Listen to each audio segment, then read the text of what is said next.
I have been a bad boy. It's the Modern Morons 50th episode, and I'm so late putting it out, I can only apologize. I've got to come up with a way to put out 20 minutes without being so precious about it. One of my many problems is that when we end up talking about our dear leader, I want to find what I consider funny sound bites from him. Well, that is an endless endeavor. He's saying something so unpresidential every day, it's like a candy store. I'm constantly going down rabbit holes trying to rake together all the crazy shit he says.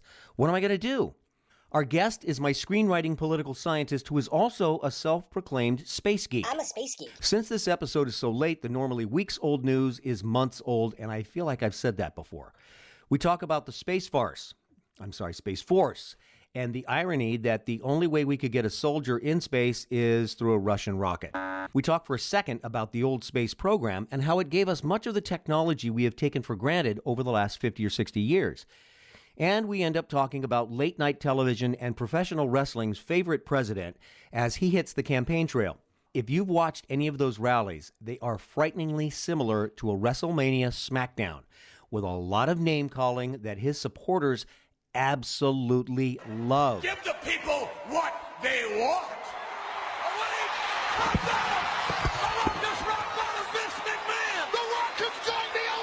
We're talking Space Farce, Space Sticks, and a WWE Smackdown presidential campaign on the 50th episode of The Modern Moron.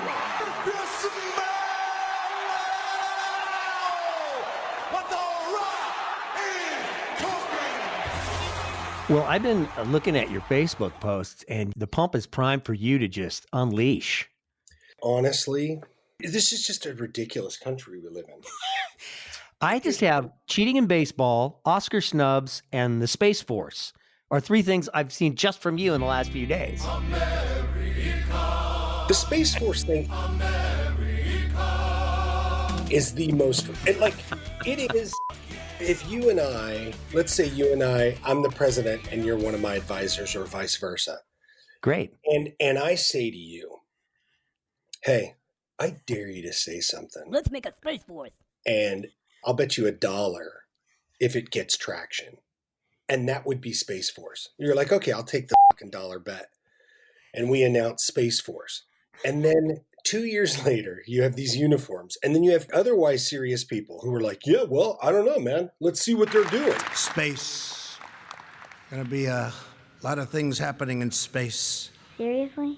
Because space is the world's newest warfighting domain. Amid grave threats to our national security, American superiority in space is absolutely vital. And we're leading. We're not leading by enough, but very shortly we'll be leading by a lot. As clumsy as he is stupid. The Space Force will help us deter aggression and control the ultimate high ground. With today's signing, I will proudly appoint General J. Raymond, the first Chief of Space Operations. And he will become the very first member of the Space Force, and he will be on the Joint Chiefs. He will be on the Joint Chiefs, which are now expanding by one position. That's a very powerful position. What is thy bidding, my master? So, General Raymond, congratulations, and thank you for everything you've done. It's like, are you f***ing kidding me? Have you lost your mind? It sounds like an animated show on Adult Swim. You know, I wish it was. Then it would make sense. I mean, look, I'm a space geek. And so maybe that's the problem is I realize the United States has no way to put humans in space right now. We hitchhike off of the Russians. They're the only ones that can put them up there. Right. Anybody that's going to space, any human being, has to hitchhike with the Russians. And so if we have a Space Force, what the are we doing? What does that mean? If we were in a pinch, could we say, hey, Elon, we need to get some guys up there right now? Could they stick people on his super jet or whatever he's calling it? Well, there's two things going on. Not to be simplistic, but it's about pounds. Mm-hmm. How many pounds can you put into low Earth orbit? And so what they've successfully done, Elon and the rest of these guys, is very moderately sized payloads. Right. You know, the space shuttle, you're talking about tons and tons of stuff that they were able to put up into space. The payloads were massive.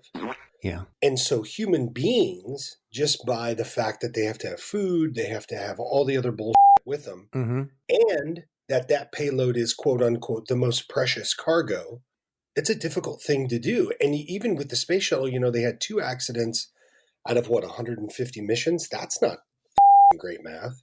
You know what I mean? Like, how many astronauts did we lose in the space shuttle program? 7 and 5? You're saying that's unacceptable. Totally unacceptable. In 150 missions, 2 catastrophic failures, it can't happen. Wow. And so that's the... I was going to say, I could live with that. Stupid. Am I terrible? You're just not an astronaut. Yes, clearly I am not. It is so expensive. And even Elon, like all of the things they're doing, they're still getting a ride off of what eventually will be SLS, which is this space launch system that NASA's developing, which is a bit of a hybrid off of the booster rocket, solid rocket booster assembly that was attached to the space shuttle. And rather than have the astronauts riding on the side, they will be up in a capsule on the top. Okay. With a very similar sort of booster rocket and then, the super cooled oxygen and hydrogen combo. I don't know exactly if they're still doing that, but it looks very similar. And so in a pinch, if they were like, hey, we've got to get 3 guys up there tomorrow, or no, they couldn't do it tomorrow, but I'm sure they could. If it became a critical situation. Here's the really crazy thing about the space program that maybe, and I'm, again, not an expert. I've just read a ton about it. There was a lot of cowboy going on. And what I mean by that is... When? Throughout the space program. Okay. That's why Elon Musk, he runs a company. They screw up or something crazy goes on, they can get in trouble. But Crippen and Young, the first 2 guys who were on the space shuttle, nobody knew what was going to happen. No one at NASA, nobody in development, nobody at Rocketdyne, nobody. In fact, that first space shuttle mission... Space. Final frontier. The orbiter was so marked up by debris on, we had the bottom black panel, those heat tiles. Right. It could have gone really bad. And they knew on orbit, Crippen and Young, that they had taken debris, ice from the launch. And it was like, well, what are we going to do? We can't sit up here. And if you've ever seen The Right Stuff, it was cowboy. It was like, well, I guess I'll break the sound barrier. Who knows what the is going to happen? You know what I mean? Like, somebody's got to do it. I mean, you can't know what. Yeah. That's saying you don't know what you don't know until it happens. Right. But I guess people wrongfully assume that it's like, of course it's engineered. Didn't assess the risks accurately or reasonably enough. Right. That shuttle, I see it here in LA. I go see the Endeavor. It's at the museum. It's incredible. I'm in awe of it. Yeah. What it could do and what a game changer it was. But at the same time, it's like, so wait, what the were we doing? Like, if you really think about the space shuttle, it's like, so you were attaching basically 2 solid rocket boosters to tanks full of super cooled hydrogen and oxygen. So that's basically 2 giant firecrackers. Bombs. Yeah. And then you're putting people on a space plane. Some of it's absurd. Yeah. And don't we have it on the radar, no pun intended, to go back to the moon? Well, that's what they're saying. The main thing, it would seem to me, would be money. Where are they going to get all that money? Oh, yeah. The next time a flag is planted on the moon, it's going to be Caldwell Banker. They're going to start claiming it as their own. Yeah, we own this property. Yeah, Burger King. And mining it. Or Burger King, even better. And this is common knowledge. I'm not saying anything that people don't know, but the great thing about the space program, even though it was super expensive, was that so much was spun off of it. TVs would still be pieces of furniture had it not been for the space program, because the space program's whole goal with every piece of equipment was to get it smaller and lighter. So chip technology, semiconductors, all that stuff to be able to take... To make it feasible to go up there. Well, and to be able to take the equipment you need and make it lighter and smaller, because, again, every pound is costing you a lot of money. So you've got to get everything lighter and smaller. And that translated to products that we take for granted today. Well, absolutely. Or have taken for granted for the last 50 years. Yeah, I mean, you can't even list it. It's innumerable, the amount of stuff how our lives have changed. Tang. Tang. When Gemini 4 first launched men into space, Tang instant breakfast drink went with them. From Gemini to the shuttle to Earth families. Great mornings have taken off with Tang. Launch your day with the goodness of Tang. I remember having space sticks in my lunch when I was a kid. I'm sorry, did you say Space sticks? Space Okay, sticks. I think you said They were something little else. sticks. I was a little worried. No, space sticks, not space dicks. If it was space dicks, I would have a helmet on. No, they were space dicks, and they were like your little. Today, the United States is engaged in a gigantic effort to send men to the moon. It was just a marketing thing. Pillsbury has developed many special foods. Oh, I want a space stick, like Neil Armstrong. Here is the first one to be made available to the public. Space Fix. To meet the demands of a long space flight, Space Fix had to be a compact, nutritious, high-energy food. That's what she said. That's why they make the perfect between-meal energy snack. You were directly under her the entire time. That's what she said. Excuse me? Energy for hard play. Why is this so hard? That's what she said. Energy for hard work. Lasting energy to feel alive. If that sounds better than some of the things your family fills up on between meals, you should try Space Sticks for good nutrition and lasting energy in a chewy, tasty snack food. I need 2 men on this. That's what she said. Chocolate, caramel, and peanut butter. About 44 calories. At your grocer's next to the instant breakfast section. Space Sticks, the energy snack from U.S. Aerospace Research and Pillsbury. I want Neil Armstrong's space stick. I'm sorry, boys and girls. Sally Ride does not have a space stick. Male chauvinist pig. Oh God. Yeah. So the Space Force thing, and then it's camouflage, and then, like I said, otherwise serious people trying to defend the imbecile that's in charge of everything. It's the worst. It's like having your grandfather, as he fades away, I brought back the old light bulb. sitting in the living room talking about some odd conspiracy, and nobody wants to upset grandpa. So they go, well, You little pencil neck. Batteries do taste like honey because he said it, or whatever. Trump is the grandfather in this scenario? Yes. They think they caught me. If you don't agree with that, you're just not paying attention. He's just a I'm complete. also approving new dishwashers. It's just a mess. I'm embarrassed for all of us because there is going to be a reckoning. Well, what do you think are the odds of him getting reelected? I'm afraid to tell you, it's pretty good. Oh, yeah, absolutely. Well, then how do you justify in your mind, this guy is hands down the worst president in your time? That's your opinion, right? How do you justify that he's probably going to get reelected? How do you line that up? Well, because I wouldn't vote for him. I didn't vote for him. I won't vote for him. But it looks like he's going to be president again. Well, here's what I would say about him is that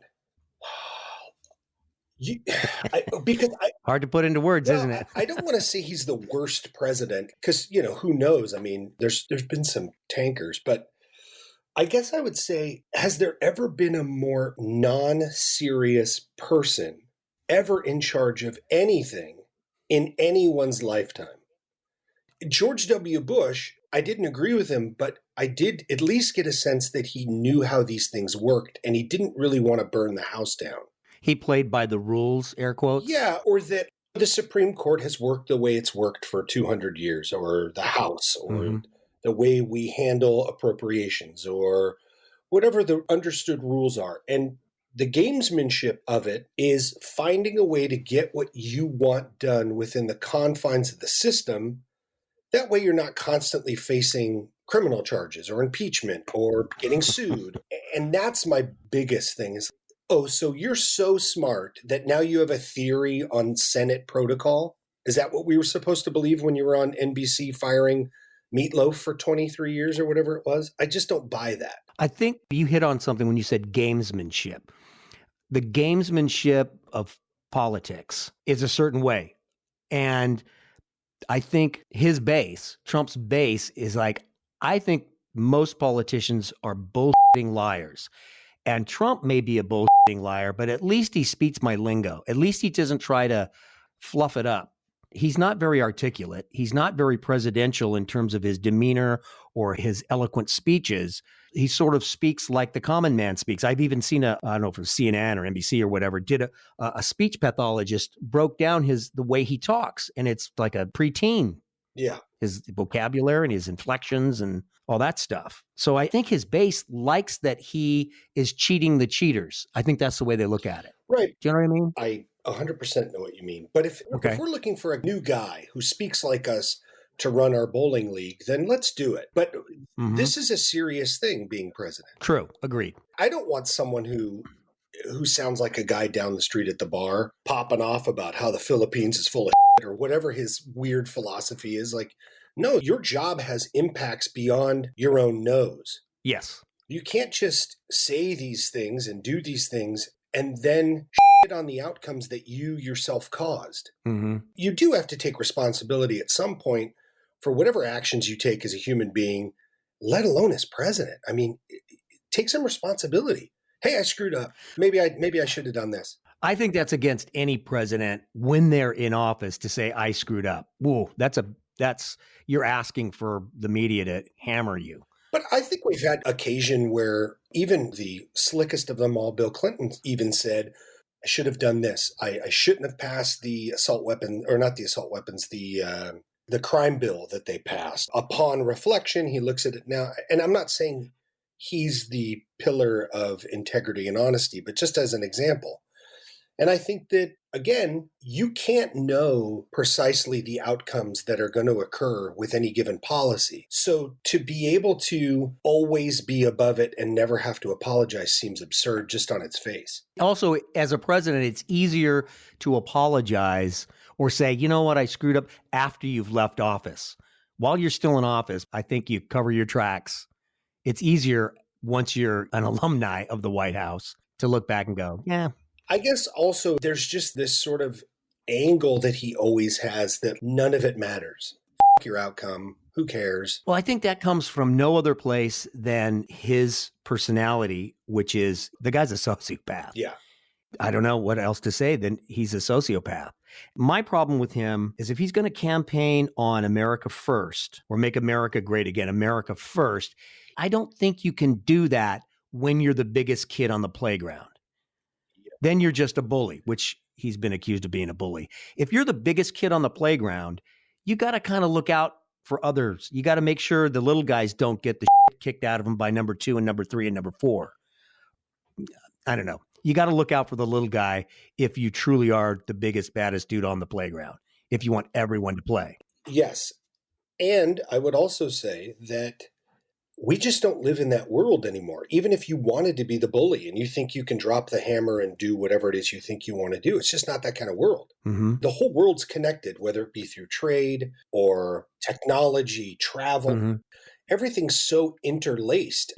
You hear people talk about World War III. Oh, God, it's World War III. And I'm skeptical of that. I just don't know how we would get to a point where that would occur. Because even Iran has international agreements and alliances and trade deals, and they're not feeding themselves anymore. They have other countries that import things to their country and they go back and forth. It's a very difficult equation to just isolate yourself and say, we're going to take care of ourselves now. How would that even work? Yeah. You know? Yeah, we're too interdependent. For example, I was talking to somebody about, the carbon emissions and the environment and saying, China's way worse than us.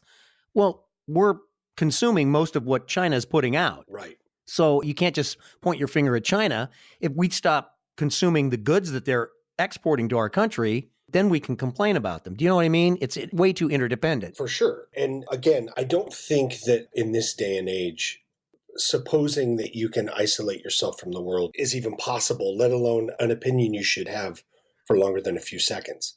It just doesn't make sense. As a person, you barely can. As a country, you just can't. No, you can't. I don't see it. But you can't go off the grid anymore. No, and even in your own individual life, but even as a country, you're going to get answers that you don't want. You're going to hear things that you don't want to hear. You're going to ask a question, and then the answer you get from your advisors is not the answer you were hoping for. Mm-hmm. And that's life. You can't just ignore them or insult them. Crazy Bernie Sanders. Or make up your own thing because you don't like that answer. That's just not how the world works.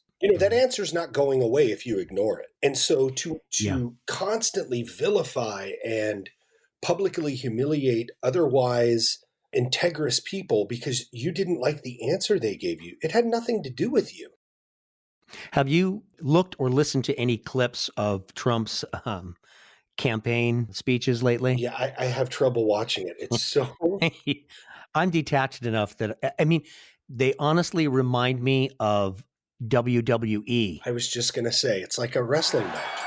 Yeah, I think he would prefer. And if somebody suggested to him, Mr. President, what if we set up a wrestling ring and instead of the podium, you walk into the wrestling ring and just walk around in circles? I think he would say, give that man a raise. Yeah. And if you had a guy come out as Shifty Schiff. Little Shifty Schiff. And Pelosi. Don't mess with me. He likes calling out his people. Yeah. They don't have what it takes. Crazy Nancy. Sleepy Joe, or whatever he's calling Joe Biden these days. Joe Biden is a dummy.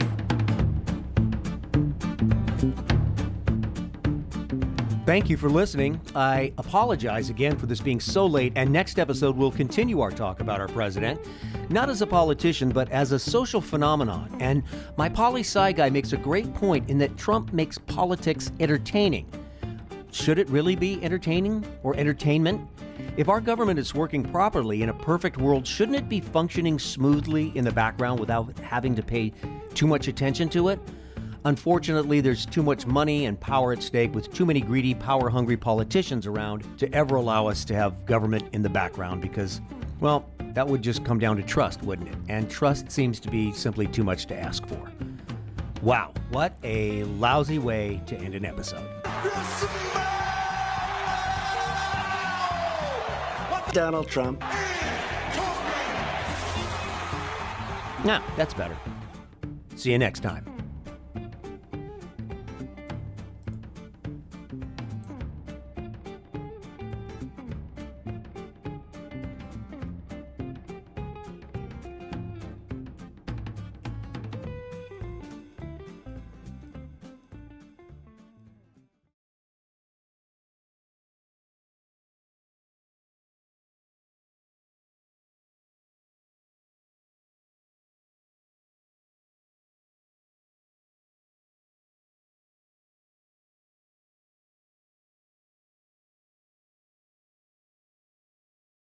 Donald Trump is a person that's got some problems.